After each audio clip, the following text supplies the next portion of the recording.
Hi everyone, welcome to Truth Revealed. I'm your host today, Duart Rankin. I'm a truth intelligence specialist and I work with unstructured data. And today we have Andrew Bruce Smith as our guest for our AI podcast. Andrew. Hello.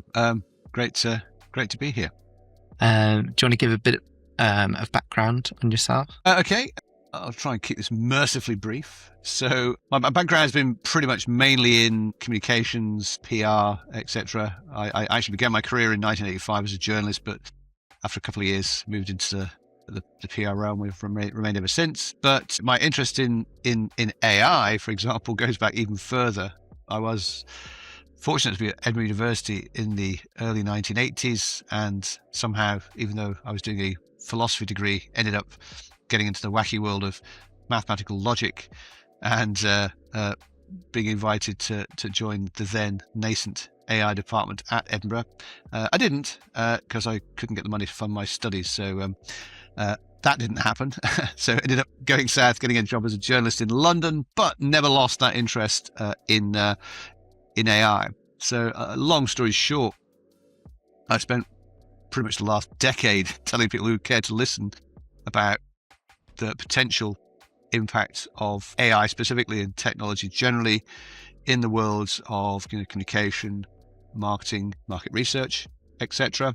And quite clearly, since the end of 2022, the whole world seems to be obsessed with AI as well. So it's been pretty busy. It remains very busy at the moment because people think I can provide some kind of practical insight into how AI can and should be applied to those sorts of things. So yes, I spend 7 days a week immersed in the crazy world of artificial intelligence and trying to figure out how can we get it to do things for us in a good, professional, ethical, legal and responsible way. Wow, that's why I invited you on, and I think we'll cover a good range of that marketing spectrum you're talking about, from sort of truth's perspective at the front and strategic insights all the way to the other end, the application end with communications, etc. And got a good agenda today. See if we'll get through it all. Going to talk about synthetic data. Going to talk about individual ways of working versus organizational ways of working. The leap from prompt engineering to working with agents, and then AI pushing the need to shift from a billable hours view, if you're an agency or a consultancy, to an outcome-based pricing model.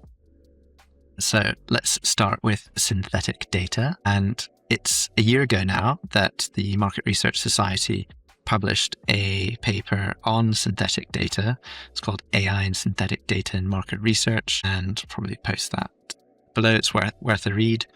Top of mind things that come out of it in terms of key advantages, pros to synthetic data are plugging data gaps, not replacing data, privacy without trade-offs, scenario simulation, and expanding sample sizes. So from our end, Truth Consulting, we've seen some of that in application in terms of segmentation and digital twins.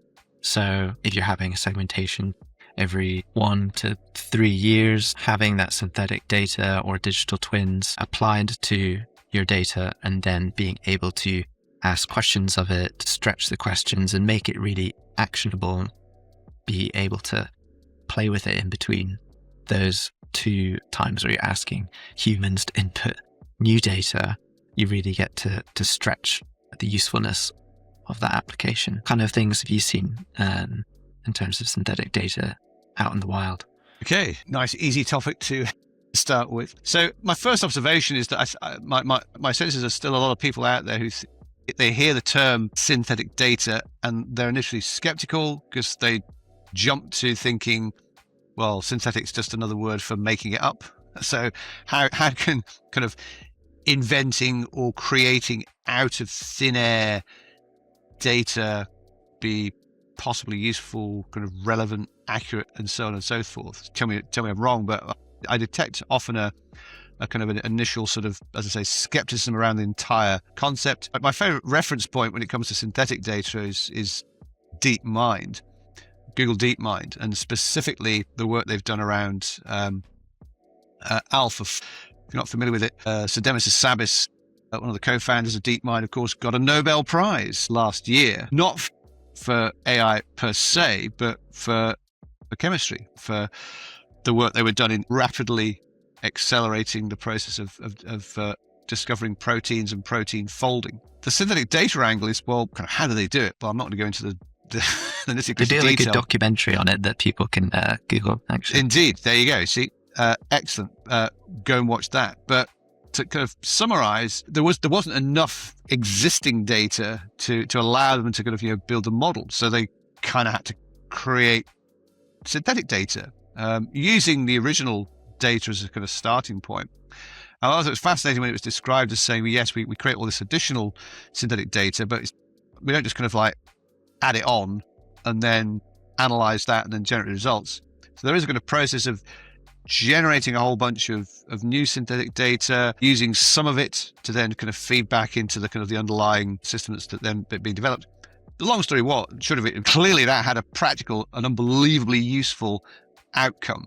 On that level, if people are just generally skeptical that it can possibly be of use and value, well, that says to me, well, it clearly can.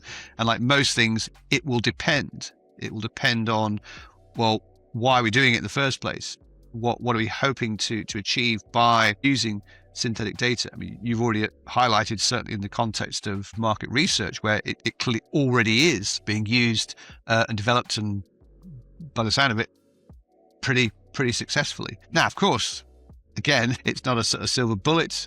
I'm very mindful, particularly on places like LinkedIn. What a great place to go to get sort of balanced, nuanced opinion on things. You'll get the usual hot takes. You'll get people saying, synthetic data, classic market research is dead. Who needs it anymore? You can just use synthetic data to do everything. I don't think so. Equally on the other side, people saying, synthetic data, it's a load of nonsense, rubbish. You've got to stick to the knitting. It's always got to be kind of data kind of used, generated in the kind of classic traditional fashion. And I suspect, like most things, neither side is 100% correct. There are elements of truth in both, but the reality is kind of somewhere in between, or at least a mixture, an amalgam. In terms, the question was, what have I seen people using synthetic data successfully? Yes, particularly from a kind of communications and marketing perspective. This whole idea, you've referenced the idea of digital twins, and certainly it's not much of a stretch to then consider using it to kind of represent audiences. So people creating synthetic versions of kind of personas, individuals, or audiences, using it for things like perhaps message testing, which historically would have taken a lot longer and maybe kind of prohibitive in terms of kind of budget, resource, etc. That's actually an interesting idea. I can jump in, because if you had the insights team do a segmentation and build those personas, usually it kind of can end up in a big organization just sitting with the insights team, or they have to pre-package something up and then deliver it in a PowerPoint or something static.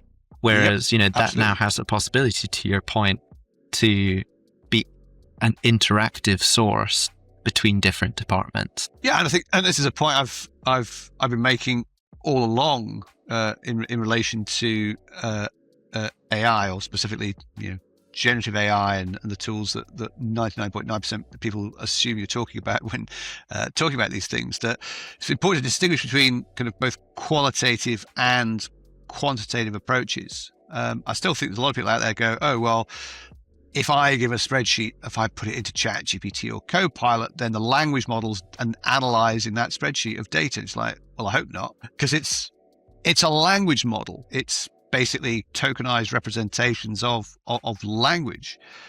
You're giving it a spreadsheet, presumably full of numbers. Now, we probably should stop talking about interacting with AI models and talk about interacting with AI systems, because whatever you're using today is almost certainly going to be not just the model on its own, but a model surrounded by a bunch of additional tools to do things that the model on its own isn't very good at. And when it comes to quantitative analysis, that's not what a language model is very good at. However, these days, it's almost certainly got access to a bunch of additional tools that can conduct those sorts of activities far more successfully. I know some data scientists get very annoyed because they'll say, this is old wine in new bottles. That actually what's going on behind the scenes is that there's a bunch of kind of already well-established, pre-written, bits of Python code or whatever that we data scientists have been using for forever. And now suddenly these AI companies come along and make out that the AI is doing magical stuff, but in reality, they've just sort of, and they're not saying it's not useful because it clearly is, but they've drastically reduced the barriers it would have historically taken for a normie to kind of say, hey, I haven't got a clue about doing kind of regression analysis, but I hear that's pretty funky thing to do. I haven't got time to go and learn how to kind of write Python code and get a PhD in statistical analysis. But hey, now ChatGPT or Claude or any of these tools behind the scenes have got access to these libraries of code, and that goes off and does the necessary quantitative analysis.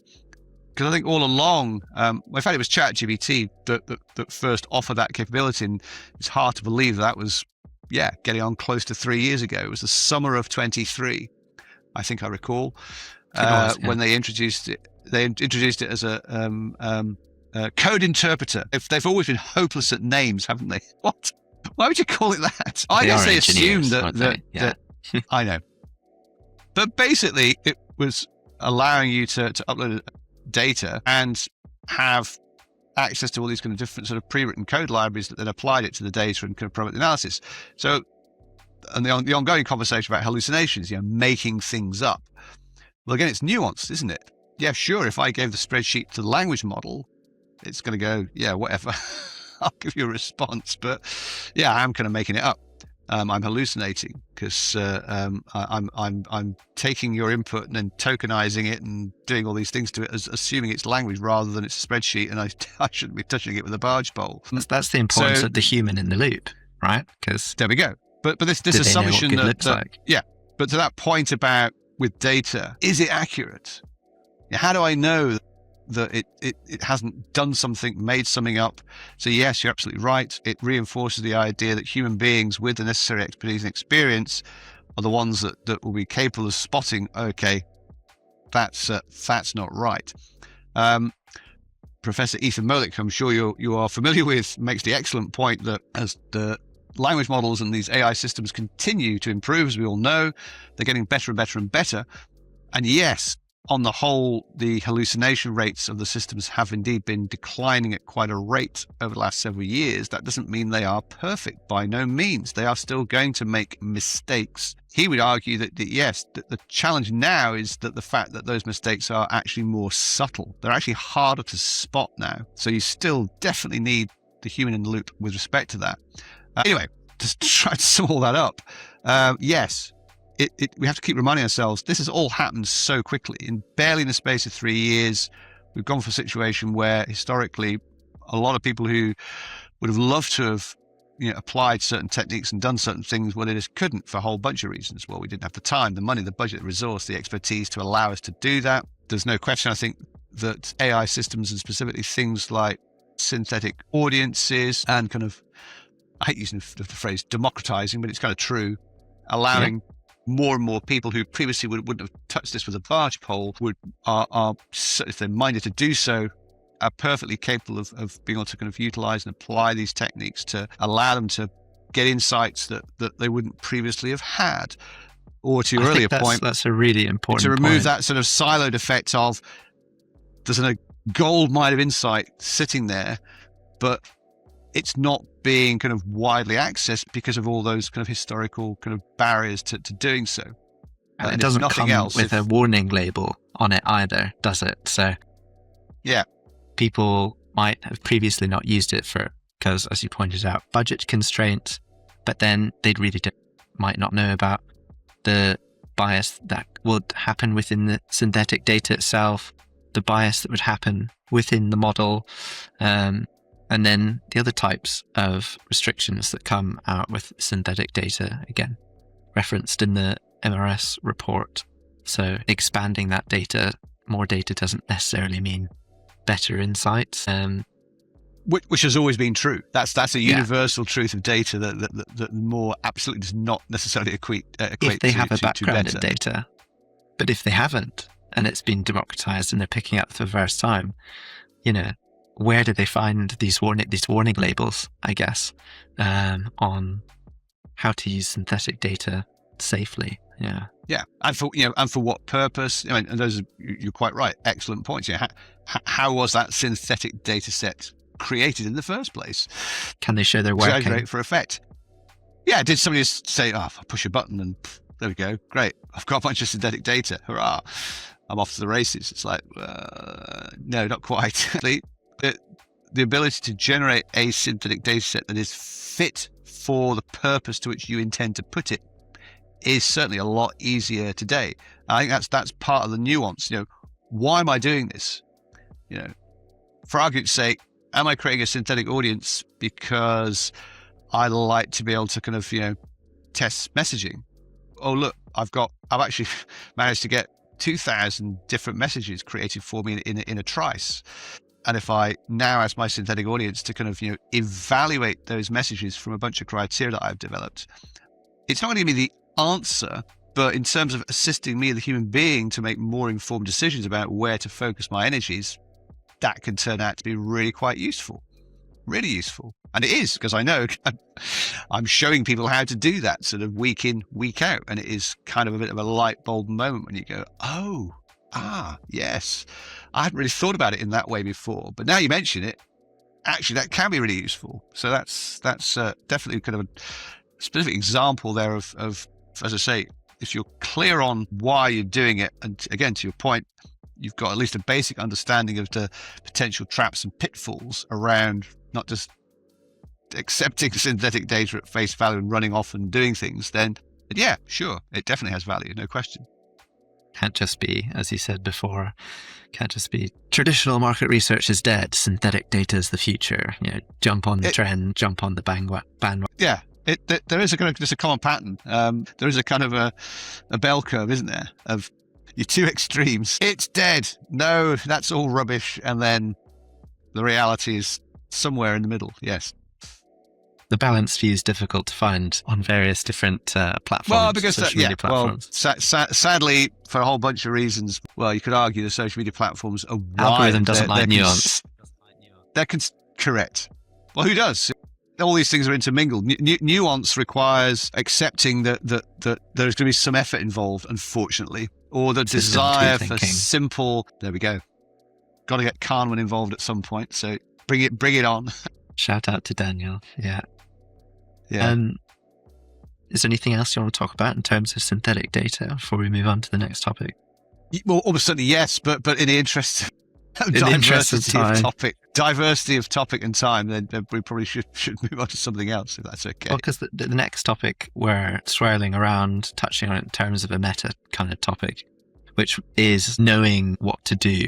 Knowing what good looks like is one thing if you're the expert, but something that I'm sure you come across a lot is, what can I do?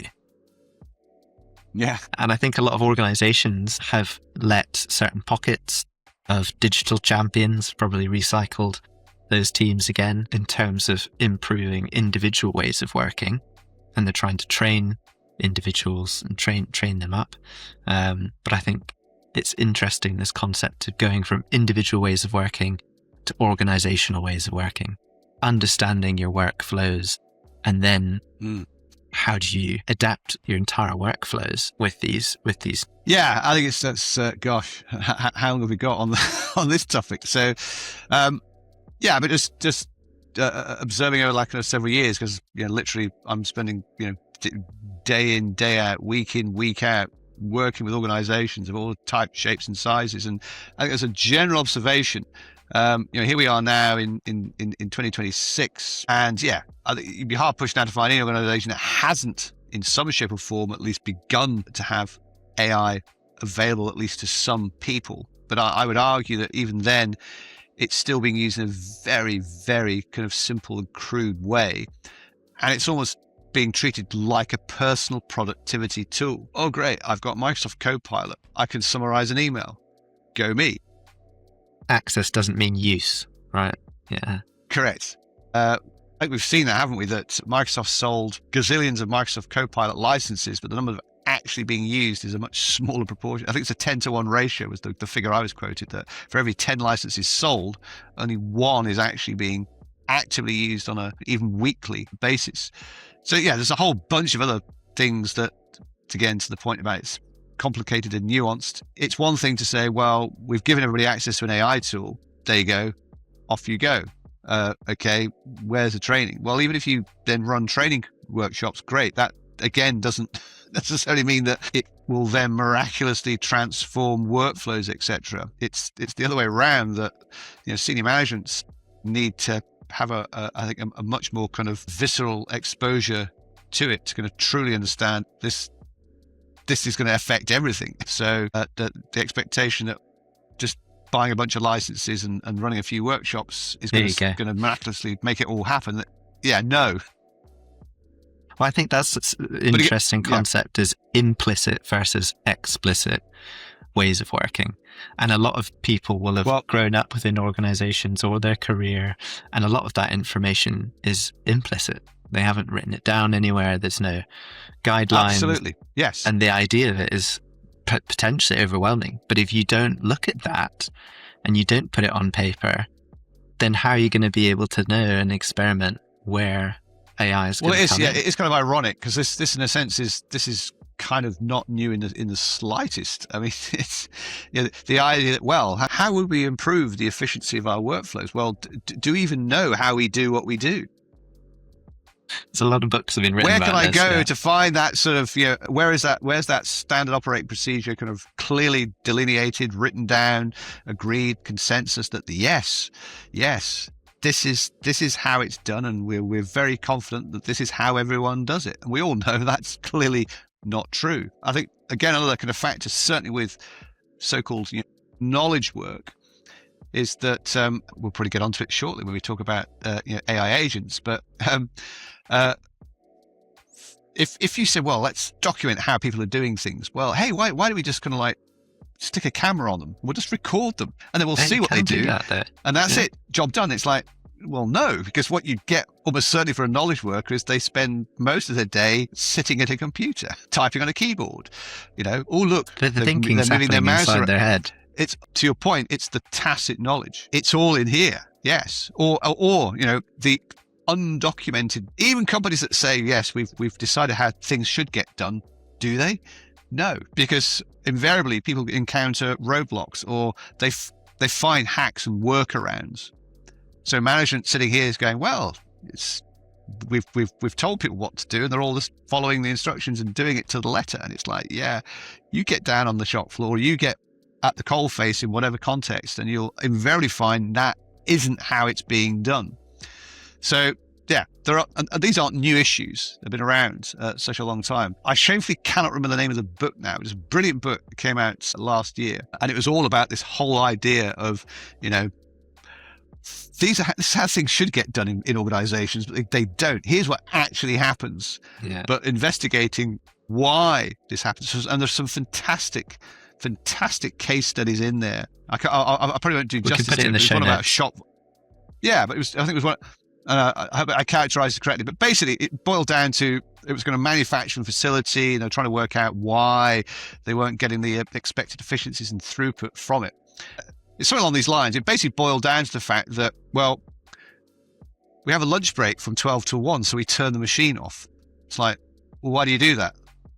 Well, because we're going for a lunch break. Well, because, according to your, it's like, that's when you take your lunch break, and we're also expected to take it at the same time. So we're not, but why do you turn the machine off? Well, we can't leave it unattended. So we've all gone to lunch. So they said, well, can't you just, well, if you're giving us permission to do that, sure, we'll reorganize the timetable so that the machine can continue running without interruption. Lunch is staggered. And there's somebody to keep an eye on it. And then suddenly, boom, productivity went up overnight. And it's like, seriously, you telling me that this kind of massive kind of like sort of improvement in productivity was simply because we hadn't thought through the implications of what we told people to do in terms of when they took their lunch break, and they took it upon themselves to say, we thought we were being responsible, Somebody's got to We'll keep an eye on it. touch on this So if later. there's nobody with the there, what do we billable- do? Well, we turn it off. Yeah, we'll touch on this later with the billable hour.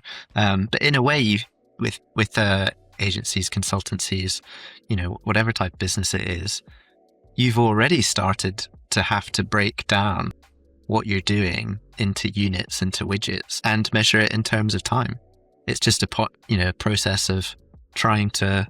It's never going to be the perfect infographic, but a process chart of what each group of 5 people are doing. I think just as a general principle, I think even if people kind of, logically realize that it probably would be a good idea to kind of like put some focus and attention on, well, how do we do what we do? And even making a vague attempt at trying to at least document some What's of our it. company way? Yeah. What are the things where there is a standardized way of doing it because we've kind of figured out that is the most effective, efficient way of doing that particular workflow or process. And once we've figured that out, we make sure that everyone understands it, everyone's aware of it. And, in an ideal world, that's how it's done. That's how it happens. Yeah. And of course, no. I think on the whole, I'm sure there are shining examples out there, but on the whole, and certainly within the world of marketing, communications, etc., the best will in the world, I think you'd be hard pushed to find any agency out there that can say, yes, of course, here you are. Here it is. Here is our standard operating manual. Here's the incredible work we did to find those workflows. It's just not there. It doesn't exist. I think that's happening across every single sector, knowledge worker sector, and everyone's going to have the same issues. And that's why I think what we're talking about today is going to be relevant for anyone in that broad to go umbrella. to your point about people using kind of AI on an individual level, not being considered from a kind of a organization or Shadow team level, or enterprise as well. You see it, yeah. You see it everywhere. Professor Malick's secret cyborgs. It's like, seriously, you're expecting me to try and do all of this and you're denying me access to the tool. Well, I'm sorry, but I know I shouldn't, but I'm going to bring my own, I'll happily pay the 20 from Wharton School. There we go. Yes. I'll happily pay £20 a month out of my own pocket, quite frankly, because the benefit I get from doing that far outweighs. Plus the fact, if I'm paying for the tool, I'm getting a better version of it. So I'm gaining on so many levels. If the organization won't give me the tools I think I need to do it, then I'm going to I'm not suggesting people should do that, but it's a reality that is clearly I think happening. People are doing that at already. quite a scale. And that's the other thing that company leaders need to realize is this isn't just an IT problem. You can't just set it off to IT procurement. They need to make sure everything is enterprise level, cyber secure. There's all of those elements that we could dwell on and put a lot of time into. But I guess the point here is if you only invest small amounts of money and little bits of experiments here and there, that knowledge is not your company's. As you can write as many contracts as you want, but it's all happening in shadow licenses. And if you're not thinking of how to take these efficiency gains from the individual level to the company level, then it's not a company-wide efficiency. Yeah. I mean, absolutely kind of probably the most simple example, somebody who has been, say, using an AI tool to do things, and they've come up with this like fantastic prompt that gets some great results. It's like, yeah, but if it's doing great results for you, what about everybody else? Is there a mechanism for you to be able to share that with others? Is there then a mechanism to allow that to be accessible whenever appropriate to be? Is it a custom GPT? Level, is it a gem? Is it centralized prompt library? It could even just be as basic as a shared spreadsheet or document, which is not the way to do it. But yeah, even that's better than having everyone running off doing their own thing and failing to kind of share the love, if you will. But again, if organizationally, where's the kind of guidance, instruction, incentivization to get people thinking along those terms, then perhaps unsurprisingly, you don't get the full 9 yards of benefit you could be getting. So I would even class what we've just talked about, going from individual ways of working to organizational ways of working, as something that everybody should have thought about last year already. And our next topic, going from prompt engineering to 2026 is the year of agents, to working with agents. You've got companies like McKinsey that's saying we want as many AI agents as staff by the end of 2026, start 2027. Let's talk about that leap. Wow. Okay. I think so. 2025. I mean, there were a number of buzz phrases. Vibe coding was officially named well, it was word of the year, but I said it's not a word, it's a phrase. But let's not be pedantic. Anyway, I put AI agents up there. And last year, on the whole, maybe hype's too strong a word, but I think the practical reality of agents for the vast majority of people out there, it was, even if they'd heard of it, there was no material way of using it. And it is it's a cliche and it's true, but the pace with which the technology is kind of racing ahead now. So something happened at Christmas time in 2025, because there was an awful lot of people in that Christmas break who, for some reason or another, and I'm among them, went, you know what, I've got a bit of downtime, few spare hours. I could spend that, spending more time with my family, or, sort of having another mince pie. No, I'm going to give Claude Code a bit of a whirl, because I keep reading about and hearing from these programming types that, it's amazing. It's like, I'm not a programmer, but they keep saying, hey, it could do anything. So you started, I did, and lots of other people did, playing around with it and going, good grief, this is insane. I didn't realize this is what it could do. And obviously Anthropic noticed this, and they all came back in January, and they obviously sat there and went, these are normies here using Claude Code. And it was not designed for them. The command line interface is not exactly user-friendly, is it? It could be like sort of create a more user-friendly version of this, which they did. It took them 10 days. So Claude Cowork is vibe-coded. Not quite right. Well, apparently not a single line was written by a human being.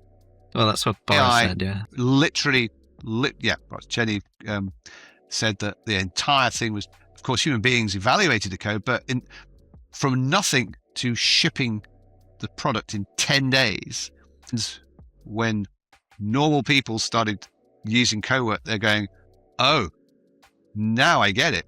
Now I get this whole agent thing. It's very different to having a back and forth conversation with a chatbot to, I am literally telling it, this is what I want you to go and do. Just go and do it for me. Just go and do it.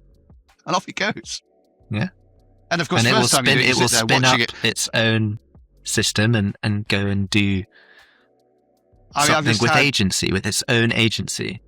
I've had so many examples literally day in, day out. I confess I probably spend far too much time with Cowork and similar. Of course, the Perplexity Computer has now rolled out, which is Perplexity's equivalent. And so their USP is they're saying, but Claude Cowork is very good, but it's only giving you Claude. We're giving you the same kind of thing, but we're accessing 19 different models. OpenAI's Codex, and the idea that you give it the brief, and it kind of figures out the right model, the right tools to kind of do whatever it is that you've kind of then asked it to go off and do for you. And that's a very, very different sort of mindset. The idea of saying, effectively, it's like having literally access to a whole raft of new employees. We talked about synthetic data. This is a synthetic employee. Yeah. I've given presentations in the last month on the new hybrid workforce, human and machine. Managerial skills, ironically, are, and again, Professor Malik, and I agree with him, top priority, because the same managerial skills that apply to a human equally apply to managing your new kind of AI workforce. In an ironic way, he said, it's all very well some techie saying, look, I've got 300 agents to do my bidding. It's like, you try managing 300 agents. You try having 300 direct reports. It doesn't kind of work. At best, you need 10 direct reports. Or whatever, for one person. So it is kind of interesting that a lot of those clearly kind of human-based skills, particularly around, management, around having the necessary knowledge and expertise to understand, here's how I give a good brief. Yeah. I have a very clear idea of what the output or the outcome looks like. How do I make this implicit idea explicit in writing?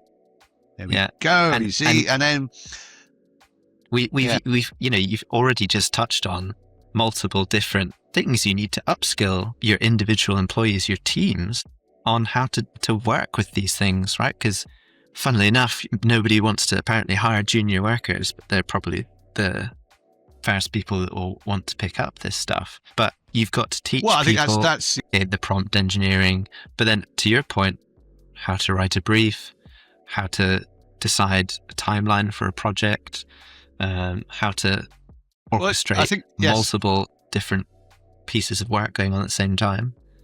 I have to guard against kind of racing ahead too far, because, I mean, arguably you could say, well, actually, is prompt engineering still a thing we should be focused on? I mean, yes and no. Is prompt engineering dead? Let's not start that one. Yeah, that's. Well, I've always disliked the term prompt engineering anyway.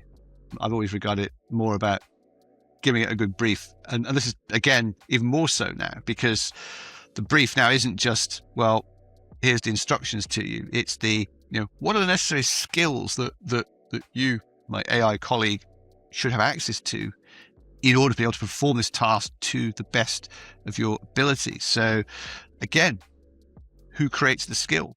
Cynic might say, it's a bunch of markdown files. You seriously suggesting that all knowledge work is being ultimately reduced to a bunch of text files? I've got some sympathy with it, because it's kind of like, yeah, actually it is sort of, but not. No, it's not.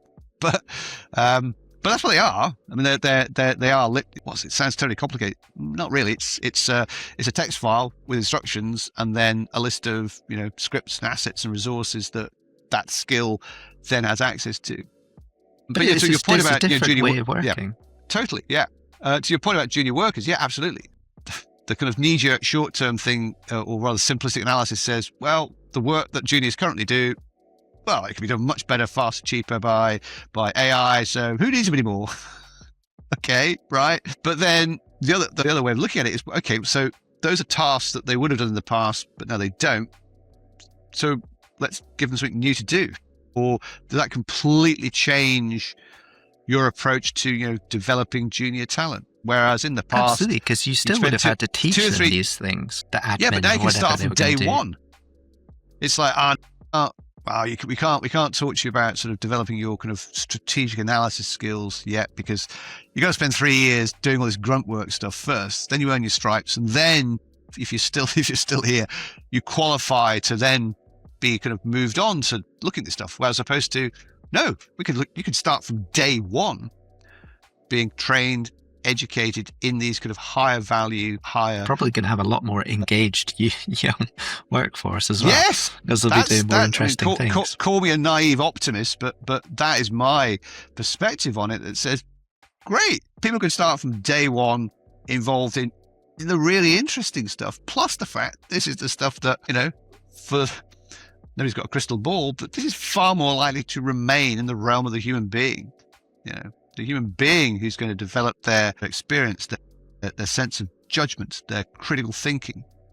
This is good news, isn't it? Isn't this what absolutely technology was something supposed that to you do? need to teach. You need to teach them, and if you're still focused on just buying them a Copilot or free Copilot license, and then sending them to, I won't get you started on the UK government's AI training course, because, but giving them some prompt some vibe coded stuff, but giving them some prompt engineering isn't going to cut it anymore.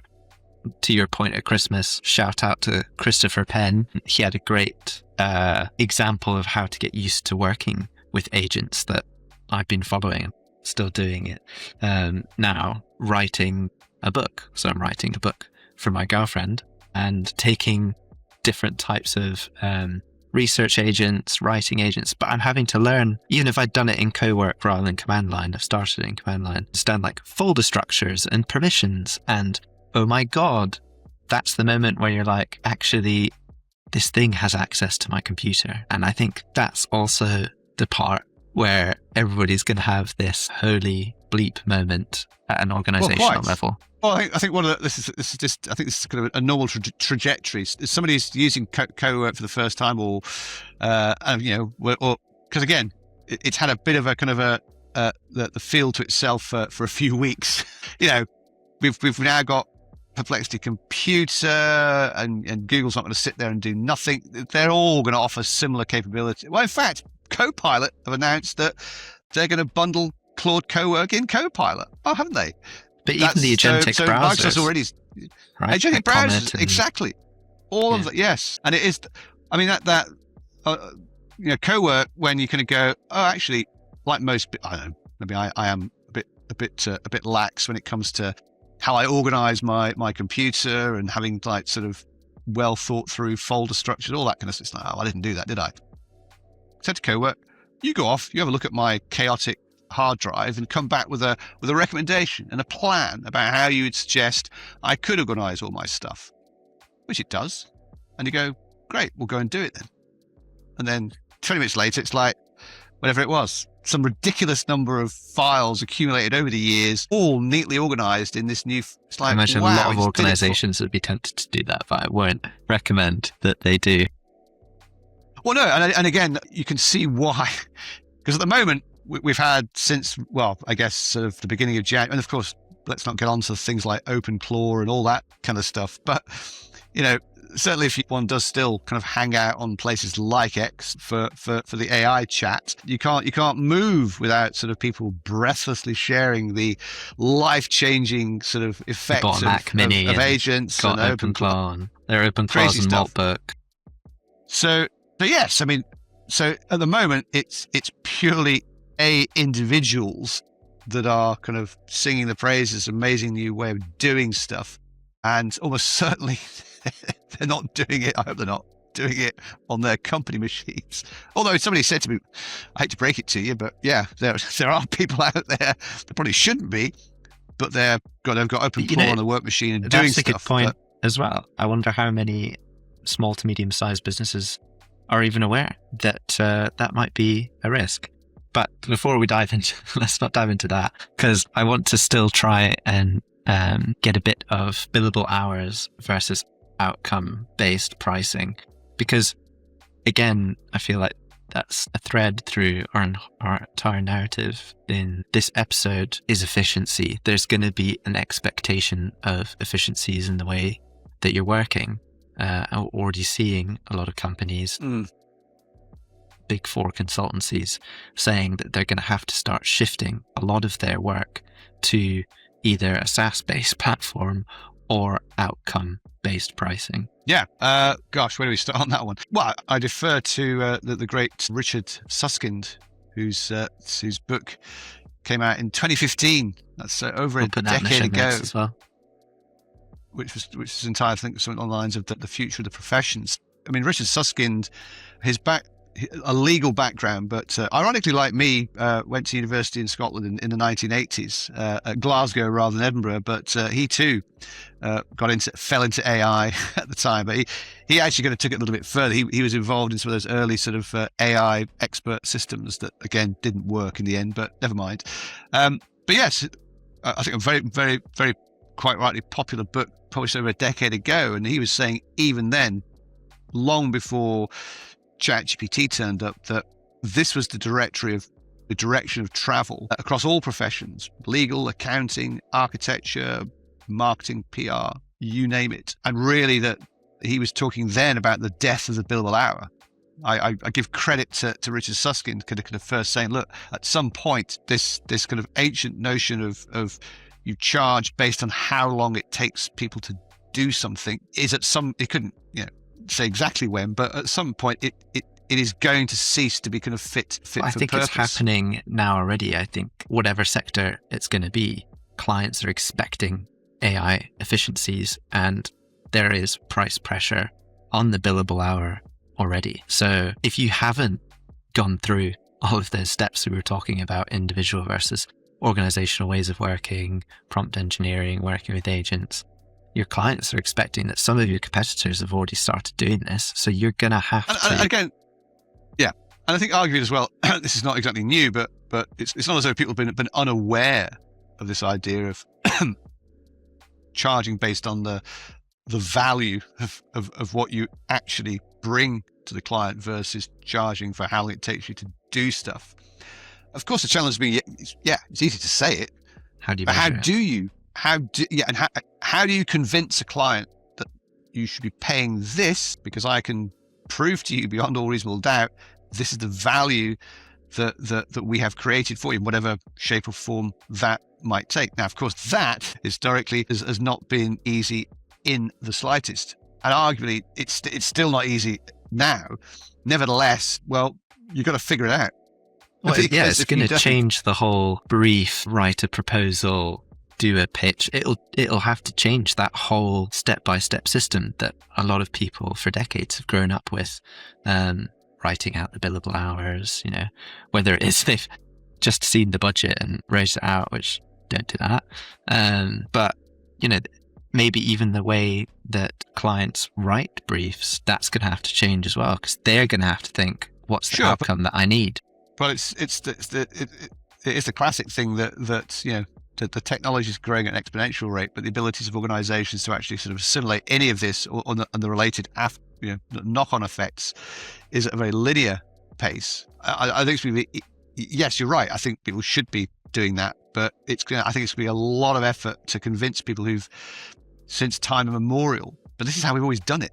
You're asking us to kind of radically rethink how we go about literally writing a brief. What is our expectation about what we believe our agencies should be capable of doing for us, and what when they tell us we have to pay X, is that reasonable? Are they having a laugh? Or seriously, they claim they can do that for that? Okay, it sounds brilliant, but I'm already suspicious because that seems absurdly low for what we believe. They have to start thinking about it now, because the reason why I wanted us to talk about it in the first place is I think that people are still at the stage of thinking that AI is a shiny chatbot, a small product or service or add-on that they put themselves up for an award with their respective award groups. Yeah. And they're not thinking about all of these second and third order implications of how AI is changing business everywhere. I think it was like a year or two after I'd read Richard Susskind's book in 2015. I forget the publication, but I distinctly remember writing about the idea that, well, what will be left for humans to do? And what will clients still value and what will they pay for? Because even then, to me, it was fairly obvious. This is all pre-ChatGPT, but just to Richard Susskind's point, the direction of travel seemed obvious. The time scale might have been rapidly condensed, but the general thrust of where this was all going seemed kind of obvious even then. And I was asking questions then of, well, what is it that in 10 years' time clients are still going to be prepared to pay money for and value? And what does that translate to in terms of, well, what do we do? What does our service offer look like? And how will we deliver it? What kinds of, and skills and combination of skills and technology and agents we require, it's now agents, to combine together, produce that offer, that service, that proposition that, yes, there are people out there, there are organizations that recognize that is what we need. And yes, we are prepared to hire you to do it and pay you the money to do it because you've convinced us that you tick all Here's those. the budget and this is the outcome that we want to aim for. Yeah, absolutely. Yeah. I appreciate it. It's easy for me to say because I'm not the one, running agencies and of whatever. So I'm not in the slightest saying that this is kind of easy, and it's. Well, you have been tough, part of agencies in the past, but yes. Yeah. Okay. Yeah. It's the big existential question that people should be almost certainly should start be thinking about it now. Yeah. Start thinking about it now. Not only thinking, but actually then, hey, why not get AI to assist you as a thinking partner about working? There you go. There's a free gift idea. The reasoning models are pretty damn good these days, whether it's ChatGPT, Claude, Gemini. Other brands are available. Spin with a Chinese model, go for it, Used as a thinking partner that way. The reasoning models, I think, will be unbelievably helpful in getting that show on the road. Well, I think we've done the impossible and managed to get all of that in the time allotted. I mean, how do we do that? I had fun, Andrew. Thank you very much. Likewise, no, tremendous. We could have gone on for many, many more hours, I'm sure. Yeah, that's constraints of a time frame are usually quite helpful, I think, to prevent conversation bloat. Really appreciate it. And thank you. Yeah. Thank you. thanks very much for being part of the Truth Revealed podcast. My pleasure. My pleasure. Take care. And thanks everyone for listening, and we'll see you on the next episode.